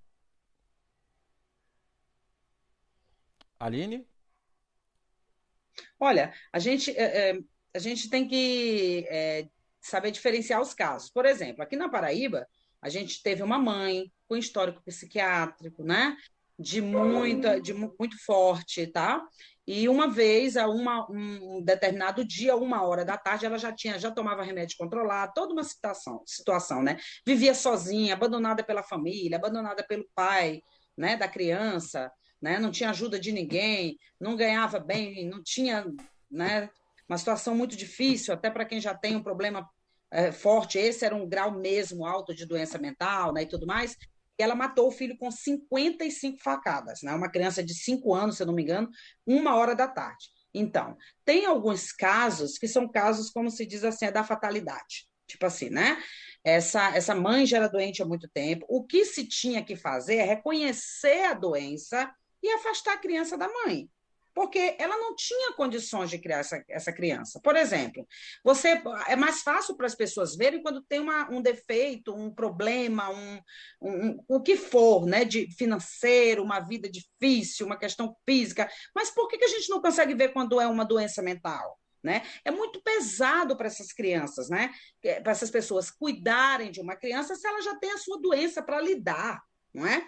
Então, a própria família, quando a família está próxima, que o caso dela não tinha nem família próxima, a família tem que reconhecer, né? O sistema de saúde tem que reconhecer a necessidade de dar mais atenção àquela pessoa, porque essa pessoa, nitidamente, desde sempre, vamos dizer assim, tinha um problema mental, né? E no momento em que ela matou a criança, ela já usava frases desconectas, né? Todo mundo viu, o vizinho correu até lá, ele ainda estava esfaqueando a criança, e ela gritava, sou princesinha do Satanás, ela gritava coisas assim, né? Então, quer dizer, essa é uma coisa, né? Uma situação pontual, só que no sentido de que ela pode ser evitada. Ela pode ser evitada se você conhece essa situação, dá real atenção a determinados distúrbios mentais, e no caso, pô, você coloca uma coisa a mais para essa pessoa lidar que ela não tem condições de lidar. Aqui não entra a questão de boa mãe, né? Ou uma mãe não boa, né? Aqui entra a questão de que a pessoa tem uma doença mental e que ela não tinha condições, né, de criar aquela criança e a criança estava em risco, né? Isso dava para ser visto desde sempre, tá? Então, nesse caso aí, eu não sei como aconteceu o caso da pergunta, né? A gente teria que ter detalhes, é lógico, para saber, mas me parece uma questão muito parecida com essa que aconteceu aqui em Campina Grande, né? Na cidade aqui do interior da Paraíba, que chocou todos os policiais, todas as pessoas envolvidas na situação, né? Porque foi muito violento, né? Mas quem cometeu o crime nesse caso, né? Era nitidamente uma pessoa que não respondia pelos seus atos, né? Nesse caso, tá? Agora, por outro lado, saúde, poder público, né?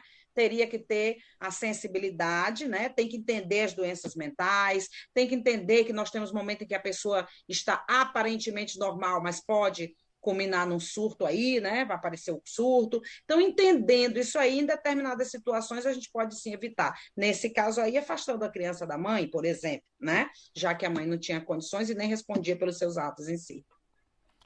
Vamos lá, pergunta agora, Christian. No caso Bernardo Boldrini, que o pai, juntamente com a madrasta, matou a criança. O papel do pai na morte foi no planejamento, mas não no ato em si. Como seria a questão do perfil abusador nesse pai? Só para comentar aqui, a primeira pergunta foi da Camila Costa e essa pergunta é da Lara Gabriela. Semana passada, inclusive, tivemos uma live sobre o caso Bernardo. Que caso triste. É um caso pior que o outro, é um caso mais triste do que o outro. Teve essa criança agora em São Paulo, né? A doutora Aline já verbalizou muito bem enquanto respondia sobre a importância de se investigar mais, já trouxe outro caso da Paraíba. A gente pode começar a falar de um caso atrás do outro. E o caso do Bernardo, esse caso terrível também, de uma criança que pede ajuda, que entra num fórum para falar com a promotora para mudar de família, uma pessoa negligenciada, e o pai e a madrasta tinham quase que um ritual, né, de prazer sádico, de tortura, filmando essa criança, provocando essa criança, talvez para demonstrar que existia uma inadequação comportamental na criança, sendo que a inadequação comportamental era um deles. Né? Então, muitos dos comportamentos... Quem foi que fez a pergunta, Alfredo? Lara. Deixa eu pegar aqui. Comportamentos, Lara Gabriela. Quando a gente fala em perfil, a gente tem que trabalhar a partir do comportamento que a gente está enxergando. É aquilo que a luz, quando a gente acende a luz dessa observação técnico-científica, a gente vai ver algo, o que é possível ver. Né? Outras coisas teria que avaliá-lo, submetê-lo a uma avaliação neuropsicológica forense, uma avaliação cognitiva, uma avaliação de personalidade, um teste projetivo, sim, uma ampla investigação através de entrevista, observar as funções psíquicas. Dessa maneira, enquanto psicólogos, teríamos uma ampla observação de mergulhar no entendimento, na mente desse indivíduo. O que nós temos do caso Bernardo são os comportamentos que foram narrados, inclusive, no tribunal do júri. Então, foi demonstrado a responsabilidade, a culpabilidade de 4 pessoas. E profissionais da saúde, um médico, uma enfermeira, uma assistente social e o irmão dela. Então, um grupo de profissionais da saúde que optaram e decidiram por eliminar um problema, e o problema se chamava Bernardo. Uma criança que sofreu muito, que só queria ser amada, que só queria ser compreendida e pertencer a alguém em algum lugar. Então, o comportamento do pai foi descrito como frio, como calculista, uma pessoa quase embotada afetivamente, que não demonstrava mínimo afeto, mínima empatia pela criança. Então, esses são os traços que nós conseguimos olhar a partir dos dados e a partir daquilo que o julgamento nos trouxe. Mais do que isso, né, seria até antiético e irresponsável aferir algo da qual nós não avaliamos pessoalmente. O pessoal está perguntando do caso Henri, tá? A proposta é a gente comentar daquilo que a gente teve notícia sobre o caso e aquilo que se viu na televisão, entendeu? Eu queria conversar com a doutora Aline se ela teria algo que ela pudesse comentar sobre o caso, da análise dela em relação ao o que ela observou pela televisão e do que as informações oficiais que foram dadas pelo caso. É aquilo que eu falei, né? O que a gente observou num primeiro momento, né? A gente observou vídeos, né? Da mãe e do padrasto no elevador com a criança, né? A gente tem lá a história que o pai biológico fala, né? Sobre o comportamento da própria criança, né? Então a gente tem tudo isso antes da versão, porque quando se chega lá, né? É que vai se falar, a criança caiu. Né? Aí a gente tem a perícia lá forense que vai dizer, não, essa queda não condiz com esses tipos, né, de lesões, tá? Antes de tudo isso, né, a gente tem a parte comportamental, né? Na análise superficial que eu fiz da situação, né, eu já comecei a pegar briga, como a gente diz, né? Na minha concepção, eu disse, tem muita coisa estranha em determinados comportamentos aí. A criança, muitas vezes, ela está lá com o pai, quando tem, né, essa divisão do tempo, com o pai, com a mãe, né? A criança, às vezes, está com o pai, ama o pai, né? Mas ela quer voltar para a mãe, né? É o contrário que acontece. Por exemplo, a criança tem 3 horas com o pai, eu já estou com saudade da mamãe, né? Por quê? Porque mãe, isso aí está em todas as teorias aí da psicologia, é a figura que primeiro a gente tem o contato afetivo, inclusive onde a gente desenvolve a afetividade com essa figura, né? Depois é que a gente vai espalhar para outros contatos. Nós temos nossa formação de personalidade, né? Por exemplo, a gente vai estar relacionado a uma ligação com outro indivíduo, com mais indivíduos, né? Com instituições e depois com a sociedade como um todo, né? Então, essa figura primeira do nosso contato, ela é fundamental, até porque a gente sabe aí que é estabelecida, a afetividade é estabelecida em conjunto acordo com questões biológicas, até a questão do enxergar, eu falo isso constantemente, né? Porque para que eu estabeleça afetividade com alguém, para que isso comece, eu começo por um processo de similaridade. Por isso que a gente fala meu semelhante. Por exemplo, essa mesa não é minha semelhante, então eu não tenho afetividade por essa mesa. Mas quando eu percebo alguém como meu semelhante, né, ou alguma coisa como semelhante a mim, então eu começo a desenvolver afetividade. Tem testes aí da psicologia, eu falo isso nas minhas aulas, né? Quando, por exemplo, a mãe está amamentando a criança aqui, a criança está puxando o cabelo, botando o dedo no nariz, querendo ver o que tem dentro da boca. O que a criança está fazendo nesse momento? Ela está dizendo, olha, ela tem um narizinho igual ao meu, ela tem um cabelinho igual ao meu, então ela é minha semelhante. E isso acontece com o processo biológico quando a criança começa a enxergar melhor. Porque até mais ou menos os 6 meses de idade a gente só vê vultos, depois o contorno, depois a figura, tá? Então, quando eu começo a enxergar, que eu posso substituir pelo palpar também, tá? Mas o enxergar ajuda muito, né? E eu digo, é meu semelhante. Aí você começa a desenvolver afetividade. Então, essa figura de primeiro contato, ela é fundamental, tá? Então, falando isso e conhecendo isso da psicologia, a gente está falando aqui especificamente mais de psicologia jurídica, não investigativa, a gente está falando da psicologia como um todo. Como é que eu vou desconsiderar o comportamento daquela criança em relação à mãe dele?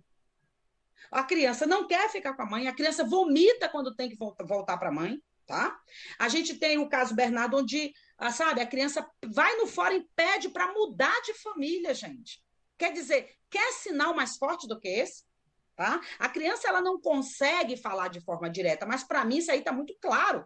Então, quando a gente analisa o comportamento, até antes da perícia do local, né, até antes de todas essas situações, da medicina legal ver as lesões, né, então a gente já vê, esse comportamento aqui está me chamando a atenção, olha, acorda, tem coisa errada aqui. Por outro lado, a gente vê o comportamento da mãe, tá? É uma carga cultural, não é uma coisa de que eu goste ou não goste, tem uma carga cultural em cima do papel de mãe, que inclusive nos custa muito a nós mulheres, né? Aquela coisa do amor, da proteção, né? É uma carga cultural, tá? E aí, de repente, eu vejo uma mãe que está totalmente fora desses padrões. A gente não forma a nossa personalidade sem também ter influência de uma carga cultural. Então, por que aquela mulher está totalmente aquém do papel de mãe? Porque não se consegue isso, né? Mesmo que eu queira, eu sou mãe e muitas vezes tem hora que, ai meu Deus, a gente cansa, a gente não dorme, tem uns afazeres, tá? Mas a gente tem aquela coisa da carga cultural, inclusive, né? Do biológico, inclusive, a gente vê aí entre as fêmeas quando cuidam das suas crias, da sua prole, né? Então, por que aquela mulher, ela não tem nada ali biológico, sociológico, comportamental, né? Do que se espera de uma reação diante de uma determinada situação, ao ponto de, eu posso estar totalmente errada no futuro, mas assumo aí meus erros, mas a ponto de alguém ir numa delegacia depois que seu filho já está morto e tirar selfie. Eu não sei, isso é muito complexo para mim, é muito confuso, né? Então, confuso no sentido assim, né? O caso ainda não está solucionado, né? E aqui eu estou correndo um risco, né? No sentido de que eu estou avaliando de forma científica. E o que eu estou falando? Que esses comportamentos, tanto da criança quanto da mãe da criança, principalmente, chamam muito atenção. Não precisa nem um comportamento do agressor desse momento, que também tem sinais, tá? Um cara que seleciona, né? Um cara que só se relaciona com mulheres, né? Que tem filhos naquela mesma idade, né? A terceira, todos com histórico de violência. Isso, para mim, né, é um agressor em processo de seleção de vítimas, tá? Então, para mim, isso não é aleatório, tá? Ele performa essa seleção, ele tem a necessidade, né, de ter essa vítima, essa mulher com uma criança para que ele possa vitimá-la, que a gente tem que entender uma coisa, vitimar essa criança dá um alto padrão, um alto poder a ele, né, e isso é satisfatório para essas mentes, né, para esse tipo de pessoa. Então, eles podem sim estar selecionando, e para mim isso aí fica bem claro aí, né, pode estar selecionando essas mulheres já com crianças, olha, até a idade. Quando ele começou a atacar a primeira criança lá, a criança tinha 5 anos. Né? A menina que hoje ela está com 15, né? Do primeiro relacionamento dele, ele também agredia, né? Aí depois ele troca para outra mulher com uma criança na mesma idade, agora outra mulher com a criança na mesma idade, né? Quer dizer, a gente não pode simplesmente fechar os olhos, né? Isso para quem trabalha nessa parte de seleção de vítima, perfil comportamental, né? Então, repetindo, né? Essa análise eu estou fazendo do comportamento, né? E antes até de uma questão de perícia forense, o alerta já foi acendido, sim, né? Para quem costuma estudar o assunto, né? Para quem costuma ver vários casos por aí, no meu caso, o alerta foi acendido aqui naquele momento. Inclusive, comentei com algumas pessoas mais próximas. Comentei com pontos específicos, cientificamente falando da psicologia, daqueles comportamentos, do que se espera, dos padrões, tá? Da seleção de vida, do jeito mais ou menos que eu estou colocando aqui, né? E na época, no primeiro momento, será? Tipo assim, você não está sendo muito precipitada, né? A gente não deve ser muito precipitado, mas para mim tinha umas coisas assim claras. Tem determinadas coisas que ainda estão meio obscuras. Para mim, eu achei essa situação clara, tá? Então, a análise científica do comportamento pode te dizer muita coisa. Muito A cena do obrigado. crime fala, né? Como a gente diz. Doutor Christian, em relação ao caso Henri, tá? Você que tem essa experiência aí de presídio, etc. Você já viu casos semelhantes? Como você que está acostumado a pegar o pós ali, entendeu? Lá e analisar, como que você avaliaria assim um profiler na investigação do caso Henri e como que nós poderíamos ter evitado o que aconteceu com essa criança?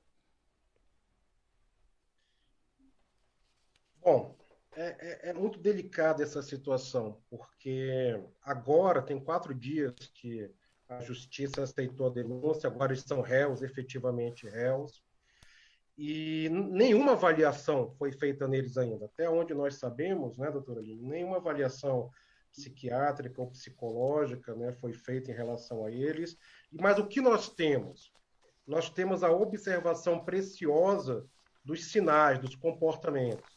Então, o que a doutora Aline traz desses sinais comportamentais esperados de uma mãe não aconteceu, a gente não viu.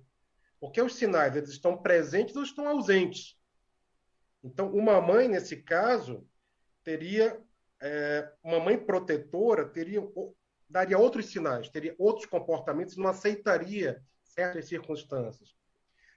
Aqui não cabe, como a gente colocou no início, o julgamento, né?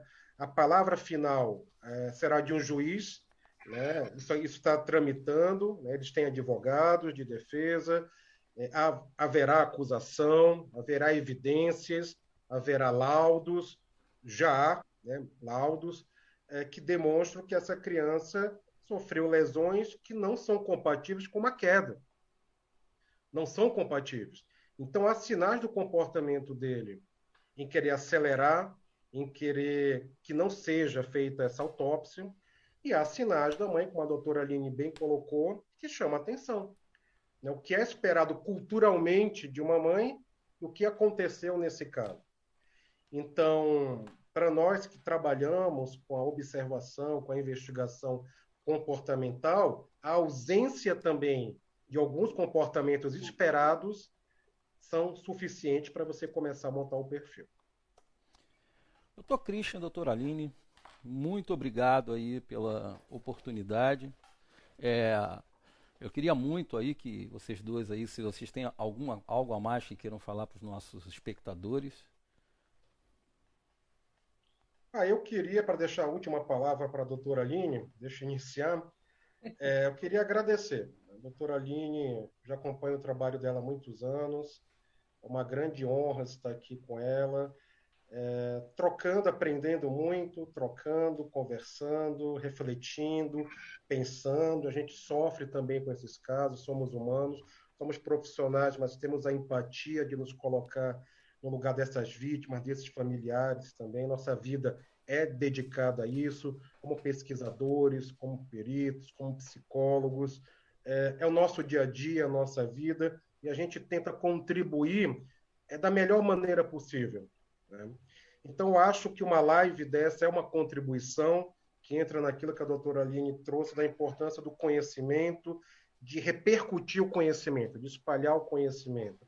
Eu tenho certeza que as pessoas que nos acompanharam nessas quase 2 horas, olha só, 15 para as 10, quase 2 horas de live, não é que assistiram uma aula, mas assistiram reflexões, percepções, opiniões, indagações, questionamentos. Às vezes é melhor fazer uma pergunta muito específica, uma boa pergunta, do que dar qualquer resposta. Eu acho que nós dois tivemos muito cuidado aqui com o tipo de resposta, né? Procuramos trabalhar em cima de casos de maneira ética, pontual, respeitosa, e eu acho que converge, nosso pensamento converge da necessidade de terem profissionais atuando. Então, isso serviria como prevenção, isso serviria como investigação, isso serviria como pós-crime. A violência é do humano, a violência da nossa espécie, a violência da nossa sociedade. Talvez sempre existirá violência, não sei, mas a nossa experiência de olhar para agora, do presente para o passado, demonstra que somos uma sociedade humana que também é violenta, não só mente violenta, mas também violenta. E essa violência nos deixa em dúvida, nos deixa tristes. No entanto, para pessoas que decidem como nós, como eu e a Aline, dedicar efetivamente, totalmente a sua vida a tentar compreender. Acho que o nosso papel não é dar a solução final, mas convidar, né, jovens profissionais a caminharem conosco, a buscar uma percepção, entendimento e a colaboração social. Porque no final das contas, nosso trabalho é um trabalho social, é um trabalho de percepção social, é um trabalho de justiça social também. Então, quero aqui agradecer a você, Alfredo, que é um profissional da área muito respeitado também, a doutora Obrigado. Aline, a grande honra, né, que eu tive de estar aqui com ela, e é o primeiro, né? Então, tu já pode já deixar as pessoas aí animadas. Então, eu, doutora Aline, a gente tem alguns projetos aí que no momento certo a gente vai estar divulgando nas redes sociais, algumas parcerias de treinamentos, cursos, eventos. Então, temos muita coisa, queremos compartilhar muito com as pessoas ainda. A gente está muito jovem ainda, né, Aline? A Muito. gente tem muito para viver ainda, muito para Tem. compartilhar, e tem pessoas muito especiais que nos acompanham, e por essas pessoas também a gente se dedica, a gente estuda, a gente se aperfeiçoa, e a gente tenta colaborar da melhor maneira possível. Doutora Aline, Bem, é interessante, né? A gente já tinha tido alguns contatos, às vezes eu chegava em um determinado lugar para dar aula, tipo, vou dar aula em Belém, né? Ou em Manaus era mais comum, né? Aí o pessoal falava, ó, tem um cara chamado Christian, eu digo, eu já sei, né? E a gente foi esse tempo aí para a gente conseguir se encontrar, a gente já teve contatos, mas assim, para fazer a live aqui foi a primeira vez, então é um prazer, né? Estar aqui com o Christian, já conheci algum trabalho dele de Manaus, até porque meus dois irmãos moram em Manaus, né? Inclusive, devem estar assistindo a live aí. Meus dois irmãos moram em Manaus, minha mãe está no momento em Manaus, então eu tenho todo o histórico em Manaus, estudei em Manaus, né, na minha adolescência, né? Então eu escutava muito falar de vocês, tenho muito amigos policiais em Manaus, né? E o pessoal sempre falava do Christian. E aí depois a gente foi se aproximando, né? Inclusive colocar para vocês o doutor Alfredo Maio, também um grande amigo, já participou de outros eventos. A gente tem, o pessoal me pergunta às vezes, não vou aproveitar para falar, a gente tem o terceiro Congresso Internacional de Psicologia Jurídica e Direito Penal, que já é o segundo maior congresso em área específica, né? O que é área específica? Por exemplo, psicologia jurídica, é uma área específica, né? O Congresso de Psicologia Geral dá mais gente, né? Mas em área específica, nessa parte do crime, tudo a gente já é o segundo. Nós tivemos aí em Fortaleza 2018 1.600 pessoas, tá?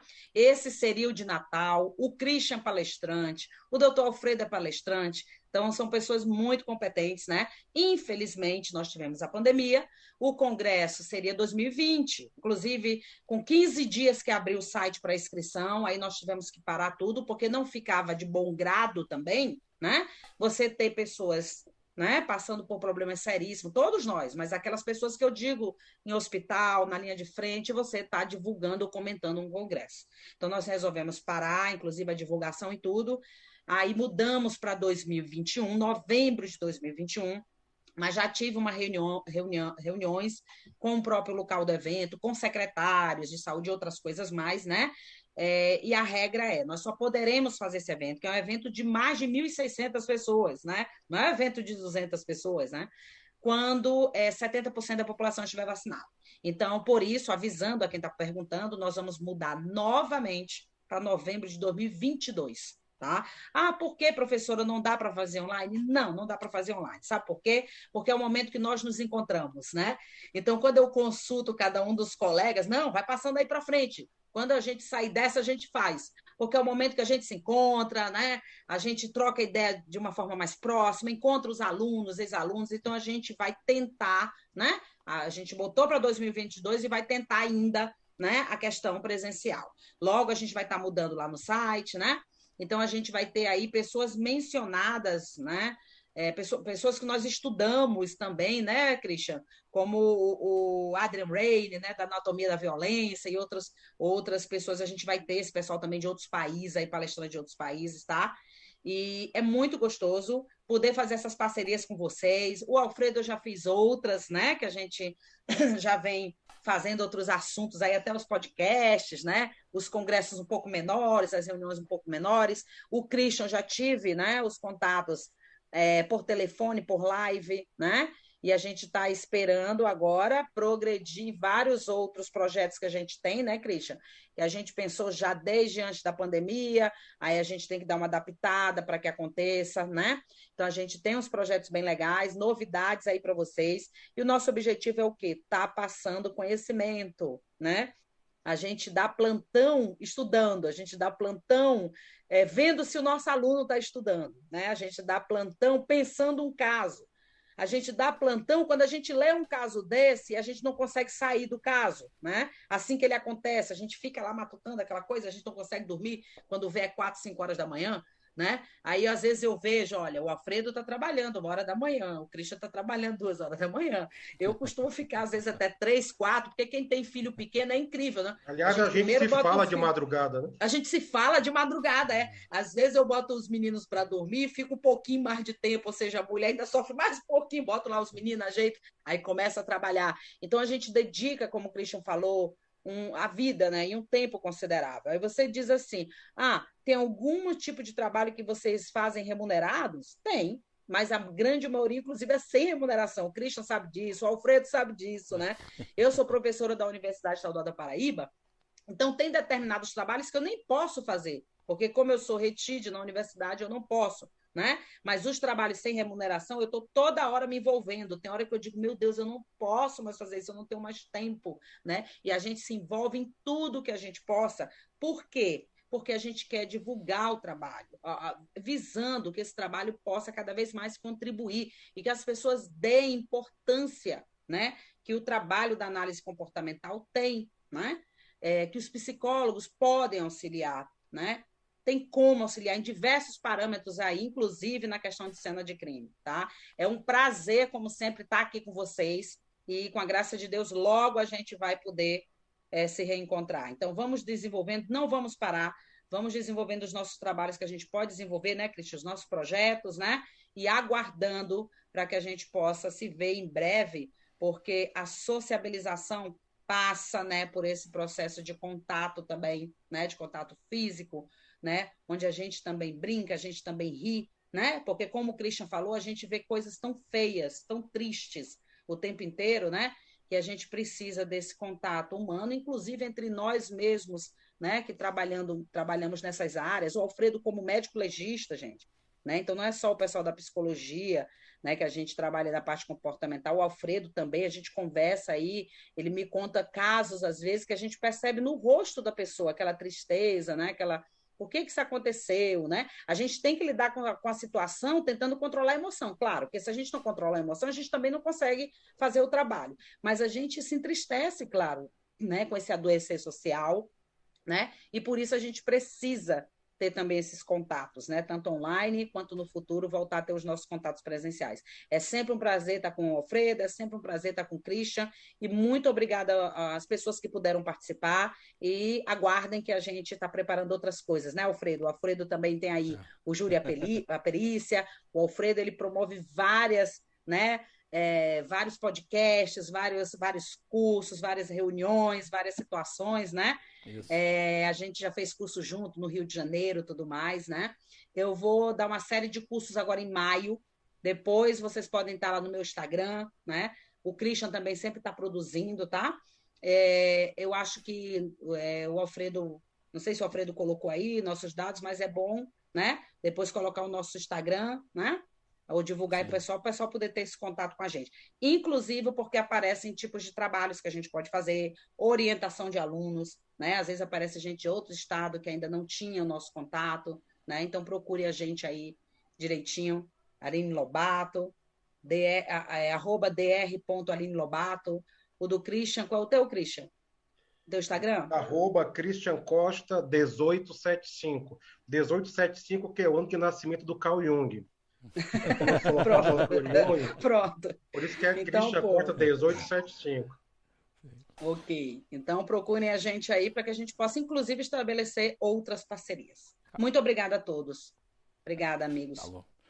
Doutora Aline, muito obrigado. Doutor Christian, muito obrigado. Aos espectadores, todo o meu carinho, todo o meu respeito, muito obrigado pelos comentários, pelas perguntas. Eu peço desculpa de não poder responder todas as perguntas. Confesso que eu queria passar todas as dúvidas de vocês para os nossos convidados, mas infelizmente a gente não tem tempo, tá? E eu prometo que enquanto eu estiver aqui com o Júria Perícia, que a gente começou desde 2011, eu vou lutar, eu vou fazer o máximo possível para que a gente tenha aqui no Brasil uma estrutura de segurança pública digna dos profissionais que existem nesse país, tá? Com certeza não tem estrutura para receber esses profissionais. Nós temos profissionais aqui tão qualificados que eles dão consultorias internacionais. Nós temos profissionais aqui que se formaram lá fora e se formaram bem. Não se formaram assim de qualquer jeito, não. Se formaram muito bem, são considerados mundialmente aqui no Brasil. Tu não vê muito a possibilidade deles trabalharem em campo, sabe? Então eu vou lutar, prometo para vocês que eu vou lutar o possível para que, se Deus quiser, daqui a 2, 3 anos, a gente já tenha um profiler em todas as polícias civis e na federal, para que eles possam trabalhar juntos, sabe? Junto com os peritos. Eu fiz muito tempo, durante muito tempo eu fiz local de homicídio, cara. A falta de um profissional desse é evidente, sabe? Muito crime é um profissional, principalmente quando a gente encontra pouca assim evidência, ou então quando a gente não encontra assim umas testemunhas. O papel deles é essencial, tá? E lembrando que aqueles crimes mais bem executados são aqueles crimes mais perversos e são aqueles mais difíceis da gente buscar. E quem vai nos ajudar a pegar esses caras são os profilers. Entendeu? Isso de maneira nenhuma diminui o trabalho da perícia criminal, de maneira nenhuma diminui o trabalho do investigador. Ou seja, como a Aline falou no podcast, informação, informação, informação. Tá? Obrigado, Aline. Obrigado, Christian. Obrigado a todos. E não deixem aí de acompanhar aí os nossos podcasts, os links estão aí embaixo, estão todos aí embaixo.